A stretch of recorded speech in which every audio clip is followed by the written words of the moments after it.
Hey guys, this is Tanya from Infection Control, and I just wanted to jump on here for just a few minutes and let's talk a little bit about coronavirus. I'm sure by now all of you have heard either from the news outlets or either from social media that there was a positive coronavirus patient over at Kershaw Health in Camden.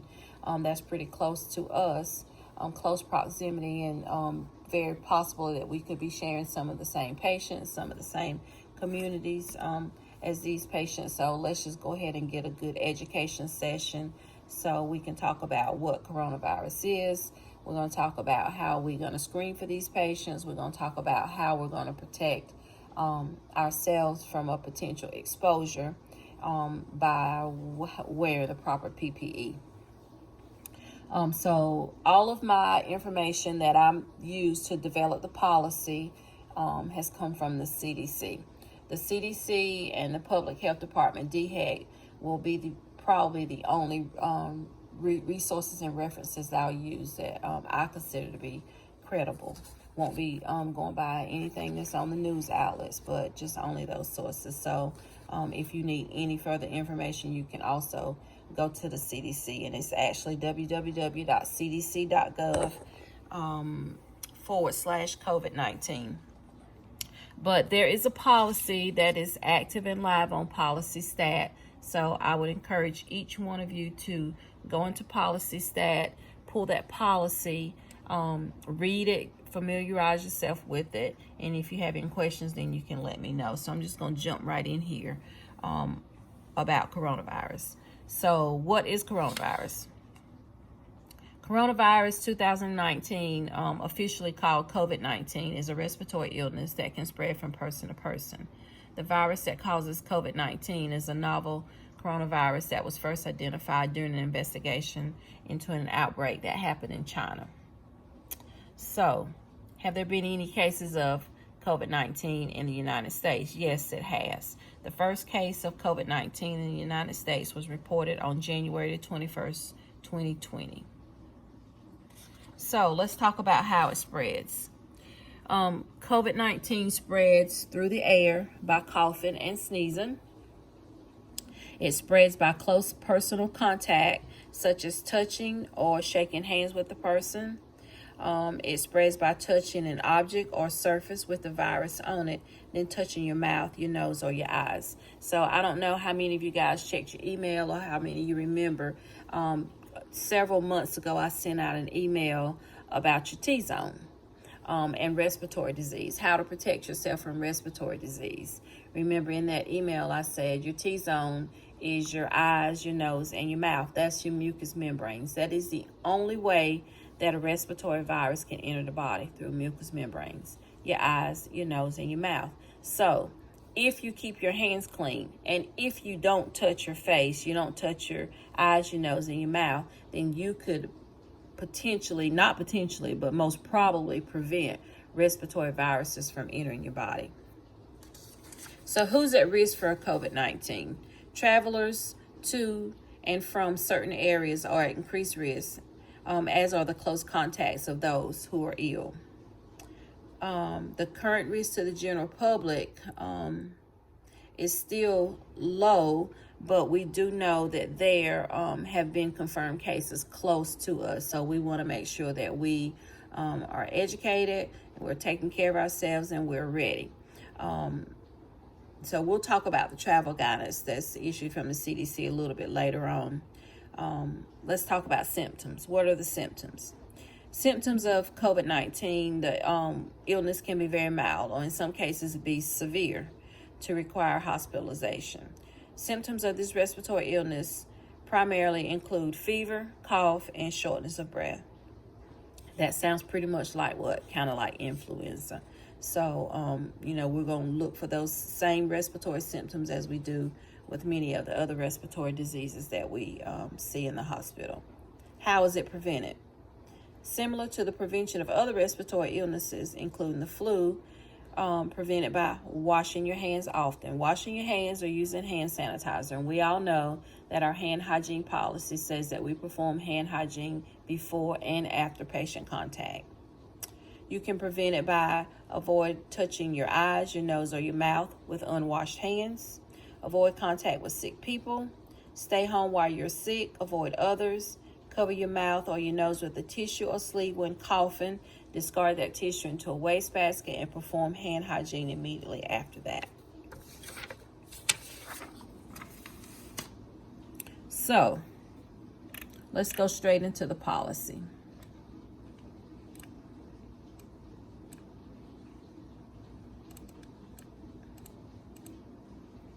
All right, the section patient care in the policy, and this is the recognition and clinical management of patients, and the reason why we want to look at this and adhere to this is going to help us minimize our chance for exposures. So what are we going to do? We're going to take all steps that we can to ensure all persons with symptoms of suspected COVID-19 are not allowed to wait among other patients seeking care. So we want those patients to be triaged rapidly so that we can, one, screen those patients, identify those patients, and isolate those patients. That's mostly going to be for patients that are in the emergency department or possibly patients that come from the medical group over in the clinic area. We want to screen those patients, isolate those patients, and make sure those patients are not in the same general population as other patients that are waiting for care. So how are we going to screen those patients? We're going to question the patient. Have they recently traveled outside the United States within the last 14 days? Or have they recently traveled to any community within the United States where there are one or more confirmed cases? So now, I just talked earlier about the case over in Kershaw County. So we know there's been a case in Kershaw County. We know there's been several cases in Georgia. There's been several cases in Florida. So it's just not enough for us to say, have you traveled outside of the United States? Because there's so many places close by to us now where there's some confirmed cases. If any of the above questions are yes, and any of the following signs and symptoms are present, signs and symptoms would be fever, and that's subjective fever or confirmed fever, cough, sore throat, or shortness of breath. Any of those are yes to those, and then yes to either one of the two travel questions, then that patient is going to be considered for us to be person under investigation, and we would immediately contact the public health department. So, after screening, immediately implement respiratory hygiene and cough etiquette by placing a face mask over the patient's nose and mouth and isolate the person under investigation. That's what we call the patient that we have screened, and that screening is positive. You're going to isolate that patient and place them in an airborne isolation room. That's a negative pressure room if available. If an airborne isolation room is not available, place the patient in a private room. Contact the nursing supervisor for assistance with room placement. Make sure the doors are closed and the isolation room is negative pressure to the hallway. You're going to be using standard, contact, and airborne precautions. That's what you're going to make sure you initiate. So let's go back over that again. We're going to do the screening questions. We're going to be asking the patient, have you traveled outside the United States in the last 14 days? Or have you recently traveled to any community within the United States where there is one or more confirmed cases of COVID-19? So if they answer yes to either one of those questions and they have signs and symptoms such as fever, cough, sore throat, or shortness of breath, you're going to immediately put a mask on that patient and you're going to isolate that patient. Whether it be in a negative pressure room, if that room's available, or putting that patient in a private room. Screen, isolate, mask. All right, so how are we going to ensure that we are minimizing our chance of being exposed? Anybody entering that room should use personal protection equipment. So what's the required PPE for going into a room with a patient that is either confirmed or suspected of having COVID-19? Gloves. You're going to perform hand hygiene, put on clean, non-sterile gloves upon entry into the patient's room. You're going to change the gloves if they become torn or heavily contaminated. Remove and discard gloves when leaving the patient room, and immediately perform hand hygiene. Gowns. Put on clean isolation gown upon entering the patient room. You're going to change the gown if it becomes soiled. Remove and discard the gown in a dedicated container for waste or linen before you leave the patient's room. Okay? So as you leave in the patient's room, you're going to then take the gloves off, perform hand hygiene. When you take the gloves off, we always perform hand hygiene when you take the glove off. And you're going to take your gown off. Now, that is not the order of the proper donning and doffing. I'm just telling you about what PPE you'll wear. We're going to learn later on about how. I'll probably do another video tomorrow or the next day. And we're also going to go over that in the skills fair. The proper order to put on PPE, the proper order to take off PPE. What else are you going to wear in that room that's required PPE? Respiratory protection. That's an N95 respirator or a PAPR. Eye protection. That will be goggles or a disposable face shield. That face shield should be covering the front and sides of the face. So the 4 parts of PPE that are required to go into a room for a suspected or confirmed coronavirus patient would be gloves, gown, respiratory protection, and eye protection. All right, once you got that patient in the room, you're going to inform infection prevention. That will be me. My phone number is in the policy, and it's also in your Rolodex under infection control. And then you're going to notify the public health authorities, and that's going to be DHEC, and both of those numbers are in the policy as well. The local and state public health department staff will determine if the patient meets the criteria for a person under investigation.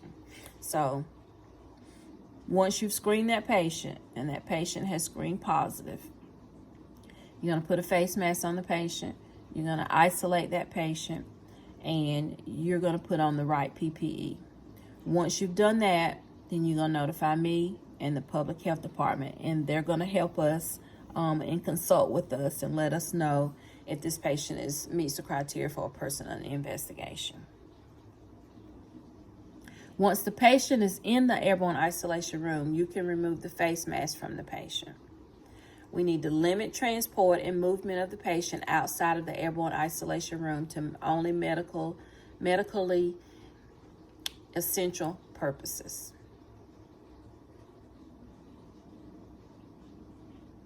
When not in the airborne isolation room, patients should wear a face mask to contain secretions. So if that patient has a regular chest x-ray order, the best thing to do is to do a portable. Just like what we do if a patient was in an airborne isolation room for tuberculosis. You know how we order portables on those patients. But if that patient's got to go off the floor for a CT, then you're going to put a face mask on the patient. If you are more than 6 feet away from that patient when you're transporting, you can take your mask off.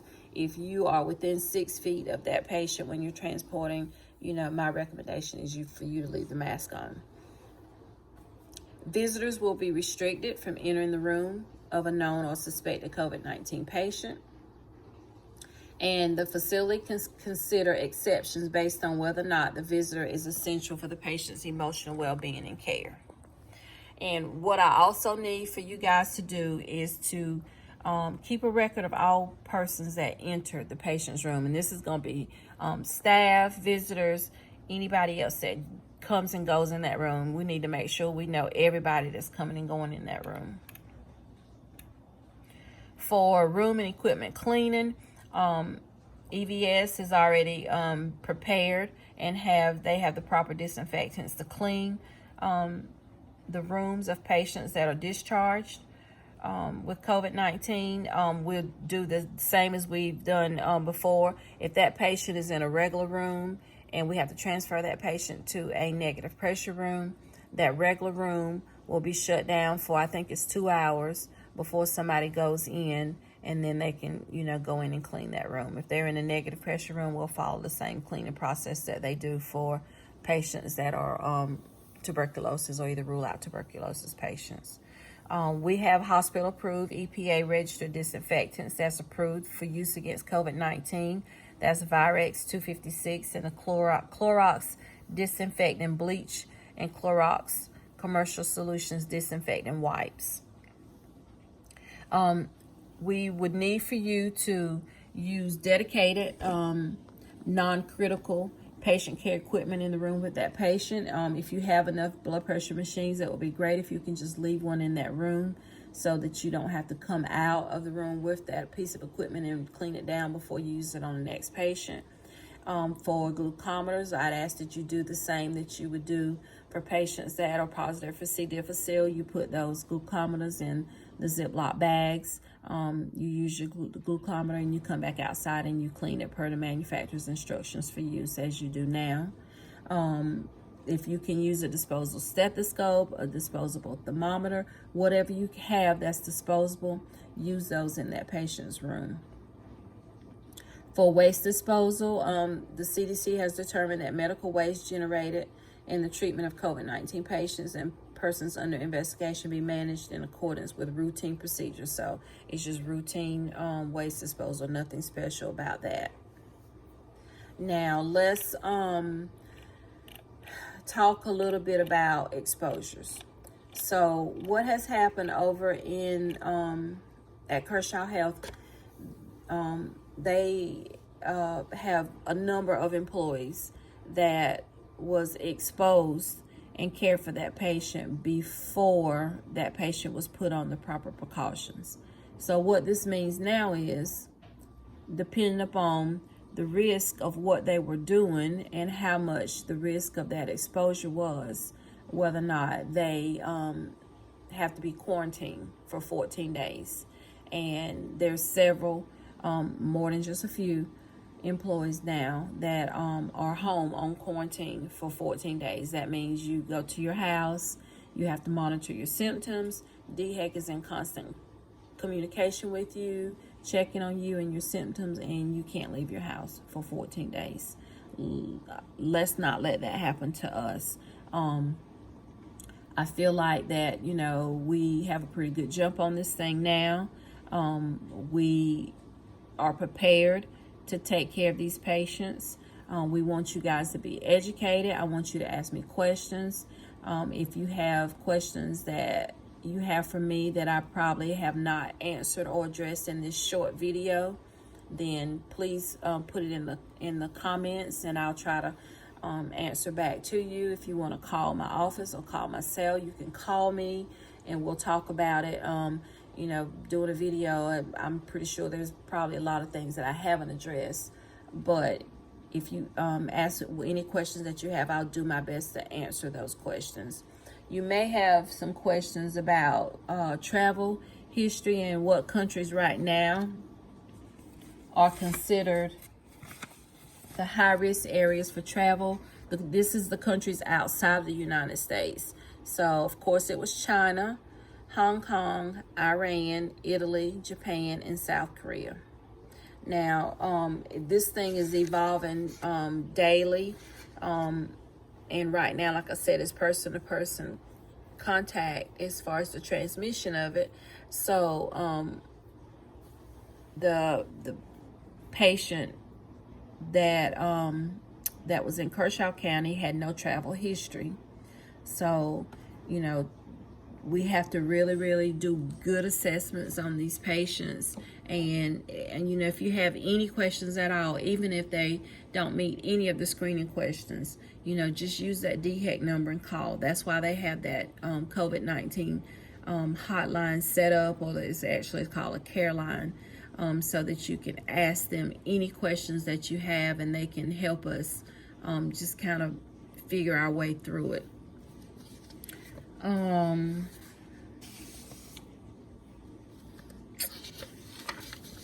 trying to think what else.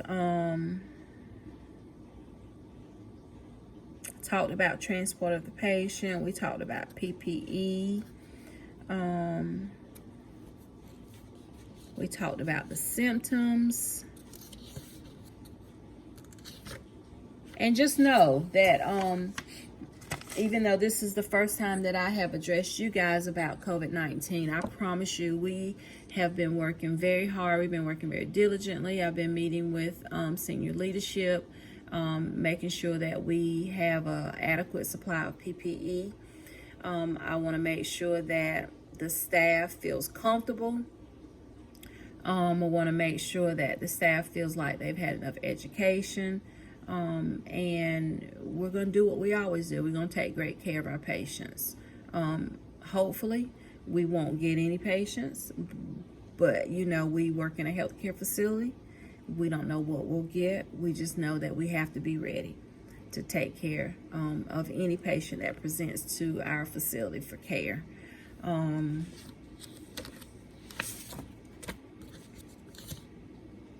The COVID-19 care line number is 1-855-472-3432.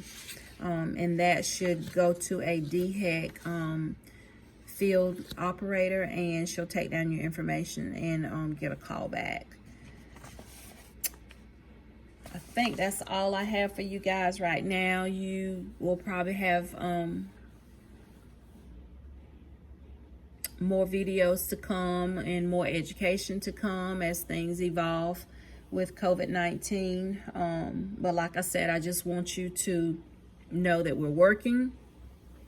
We're putting signage up. If there's anything that you see that that you need, if you see that you don't have enough PPE, you see something just doesn't look right, just give me a call. PPE, let me back up on that. Fit testing. If anybody knows that you haven't been fit tested and you need to be fit tested, please contact us in the Employee Health Office, and we'll go ahead and get you fit tested. If you haven't been fit tested in the last year, we need to probably go ahead and update and do a current fit testing on you then. Oh, I knew it was something else that I needed to talk to you about. Symptoms for healthcare workers. Spring break is coming up. Vacations are coming up. If you guys are traveling, please let your manager know where you're going. If you don't mind, let your manager know where you're going, and we're gonna ask you to self-monitor. If you have any shortness of breath, any fever, any cough, call me. Let's talk through it. We can talk through some screening questions for you guys.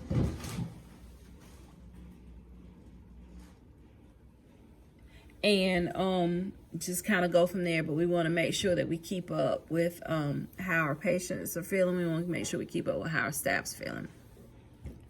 All right, so I'm gonna jump off here, but you guys just let me know if you have any questions. My cell number is 843-680-1158. Thanks.